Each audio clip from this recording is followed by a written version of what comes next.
आपण देव देश आणि धर्मासाठी आपलं जीवन व्यतीत करतो ना मैबाप, त्यावेळी खऱ्या अर्थानं आपल्या जीवनाचा शेवट झाला असं म्हणता येईल. इकडं लक्ष द्या, सर्वांचं लक्ष समोर असू द्या. खऱ्या अर्थाने माणसाचा शेवट कधी गोड झाला म्हणता येईल बघा. नाशिक जिल्ह्यामध्ये सिंदेवाडी नावाचं एक गाव आहे आणि त्या गावामध्ये राहणारा एक केशव नावाचा जवान, ज्यावेळी तो जवान शहीद झाला ना, त्यांच्या वडिलांची मुलाखत घेतली मीडियावाल्यांनी. त्यावेळी त्या वडिलांनी सांगितलं की केशव अगदी लहान होता, लहान असताना त्याची आई गेली. वडील दोनही हातांनी अपंग होते, वडिलांना काम करता येत नव्हतं.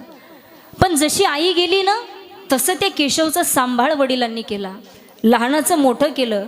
काम जरी हातांनी करता येत नसेल तरी 4 घरची भीक मागून का होईना त्याला शिकवलं आणि मुलगाही तसाच निघाला मैबाप.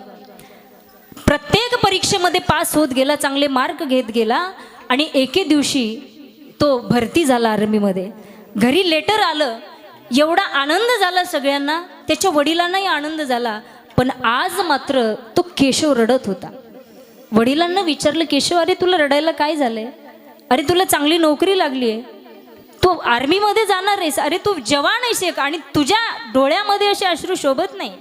त्यावेळी त्या केशवनं सांगितलं, बाबा मी सीमेवर गेल्यानंतर मला मरण येईल याचं मला रडू येत नाही, माझी आई मला लहानपणी सोडून गेली याचं मला रडू येत नाही. मला रडू एकच येते बाबा की ज्या